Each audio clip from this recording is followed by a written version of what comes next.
자, 우리가 지난주에 살펴보았던 한 가지 사건이 있었습니다. 이 사울 왕을 소개를 하면서 어떤 사건으로 시작이 되었죠? 사울의 아버지 이름이 누구였습니까? 기스라고 하는 그 부자가 암당나귀 몇 마리 잃어버린 것으로 이제 사건이 시작돼요. 그 아들이 얼마나 아버지를 사랑하고 순종하고 성실한 사람이었는지 이 사울이라고 하는 청년이 온 동네방네 다 찾으러 다녔는데 있었습니까? 없었습니까? 없었죠. 그래서 이제 더 늦어지면 아버지가 우리를 걱정하겠으니까 우리 가자 그랬는데 사환이 어떤 제안을 하죠? 용한 하나님의 사람이 있다고 우리 보러 가자고. 그래서 지금 가고 있는 장면입니다. 자, 11절 보시면 그들이라고 했는데 그 그들이라는 것이 바로 사울과 그의 사환입니다.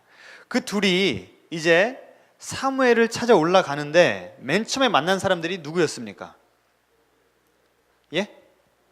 소녀들. 그리고 그 소녀들을 만난 장소가 어디였습니까? 어디였어요?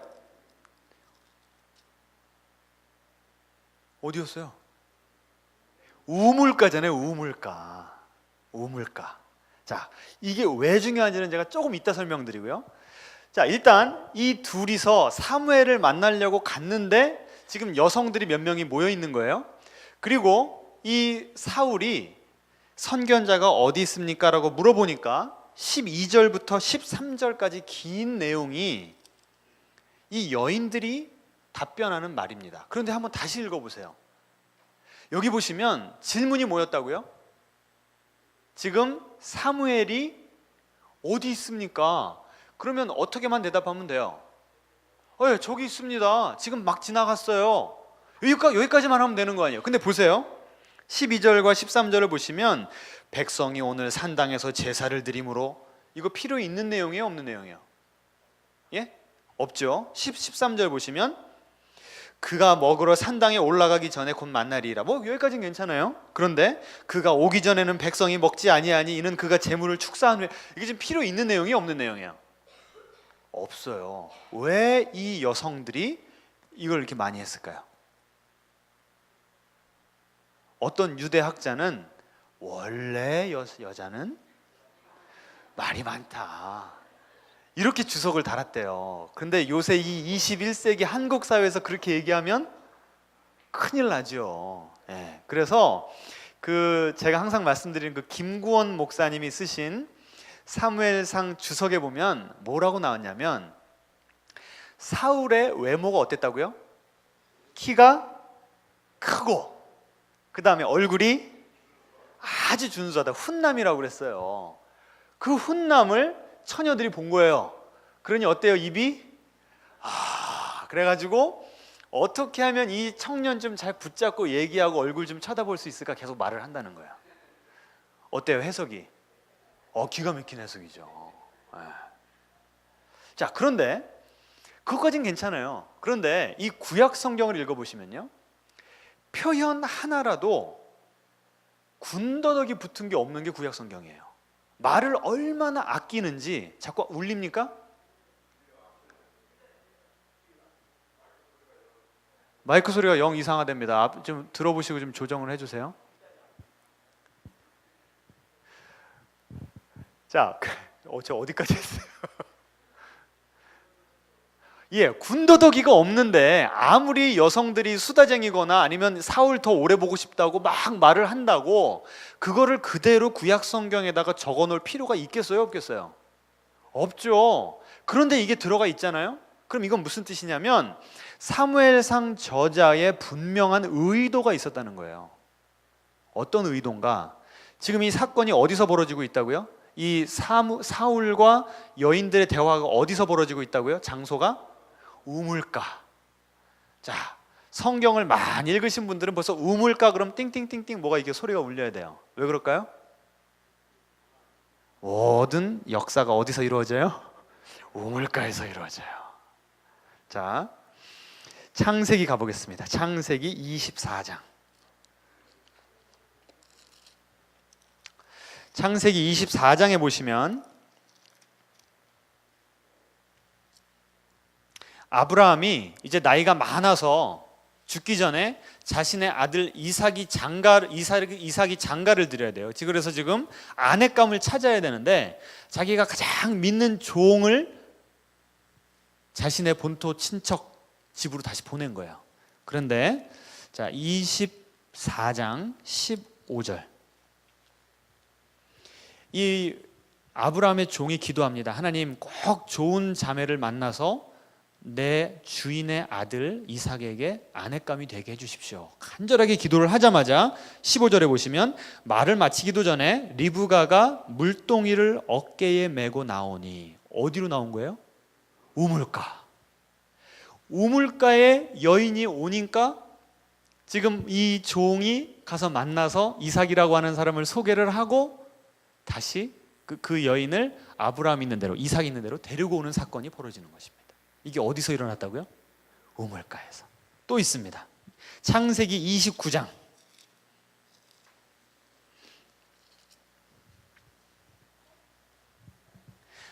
형이 마땅히 받아야 될 축복을 빼앗아 가지고 야곱이 축복을 받았죠. 그리고 이제 형 에서가 죽이려고 하니까 도망갔어요.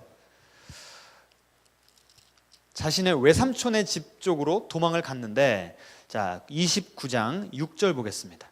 야곱이 그들에게 이르되 그가 평안하냐? 이르되 평안하니라. 그의 딸 누구요? 라헬이 지금 양을 몰고 오느니라. 양을 어디로 몰고 오고 있어요? 우물가로.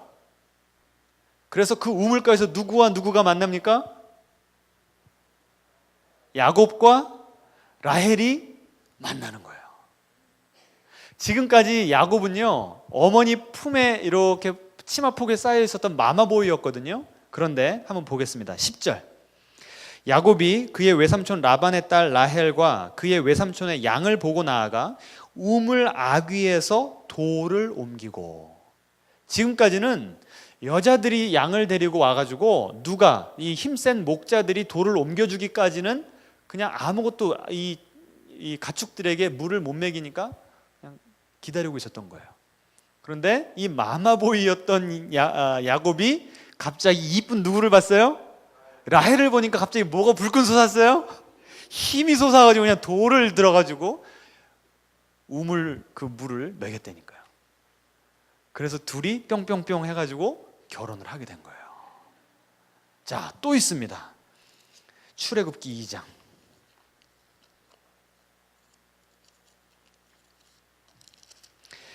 모세가요, 애굽인을 죽인 다음에 그것이 들통이 나서 광야로 도망을 갔습니다. 그런데 그 미디안 광야에서 2장 16절 보시면, 미디안 제사장에게 7달이 있었더니 그들이 와서 물을 길어 구유에 채우고 그들의 아버지 양떼에게 먹이려 하는데 목자들이 와서 그들을 쫓는지라. 모세가 일어나 그들을 도와 그 양떼에게 먹이니라.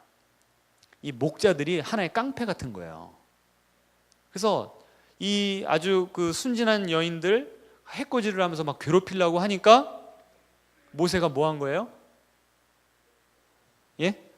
여기 보시면 모세가 일어나 그들을 도와. 참 좋게 말했지만 싸워서 이겨준 거예요.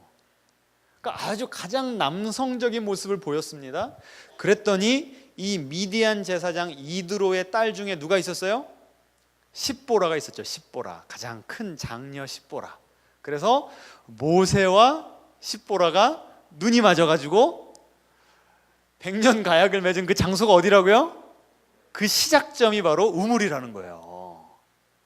그래서 구약학자들은요, 이 구약의 스토리들을 연구를 하다가 무슨 말을, 어떤 표현을 만들어내냐면 타입 씬이라고 해서, 타입, 유형의, 씬, 장면, 반복되는 어떤 유형적인 장면이 있다는 거예요. 그래서 독자들, 구약 성경을 많이 읽고 구약의 스토리를 잘 알고 있는 독자들은 사무엘상 9장을 읽을 때, 자 다시 사무엘상으로 가보겠습니다. 사무엘상 9장에 지금 잘생긴 청년 사울이 어디에 갔다고요? 우물가에 갔어요.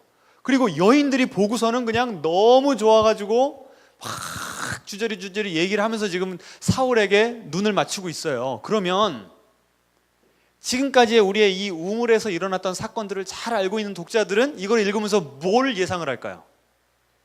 이제 곧 사울의 짝이 나타나겠구나. 물동이를 들고 오든지 양떼를 몰고 오든지 누가 오겠구나. 이게 예상이 된다고요. 이게 바로 사무엘상 저자의 의도였던 것입니다. 자, 그런데 14절 가보겠습니다.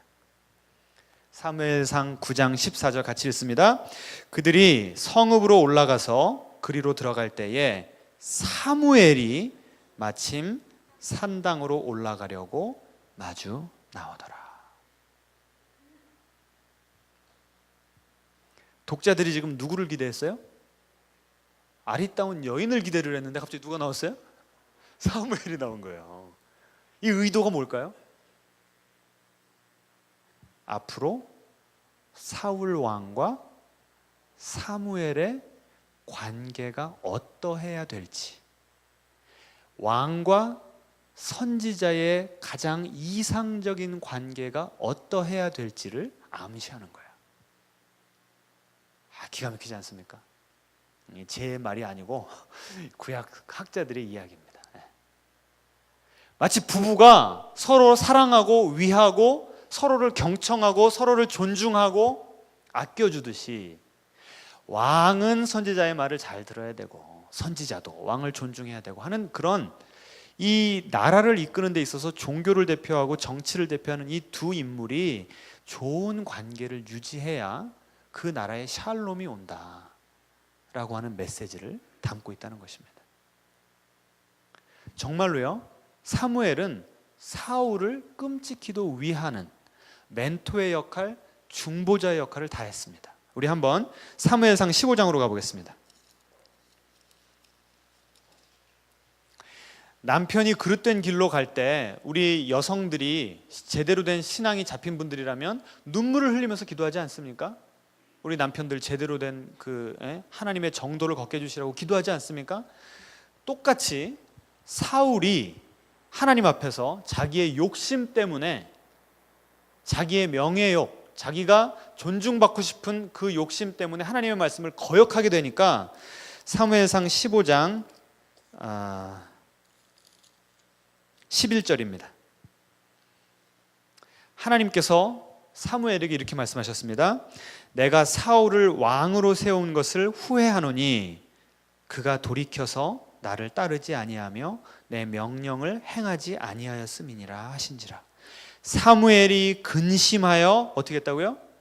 온 밤을 여호와께 부르짖으니라. 무슨 기도했을까요? 무슨 기도했겠어요? 하나님, 사울이 정신 차리게 해주십시오. 사울이 회개하고 자기의 욕심, 자기의 욕망 다 내려놓고 하나님만 순종하는 그런 귀한 아들 되게 해주십시오. 가장 이상적인 관계의 모습을 지금 사무엘은 보이고 있어요. 그런데 앞으로 보시면 사울이 그런 모습을 보이지 않았기 때문에 결국 하나님께 버림을 받았다는 것입니다. 자, 저는 오늘 이 말씀을 묵상하면서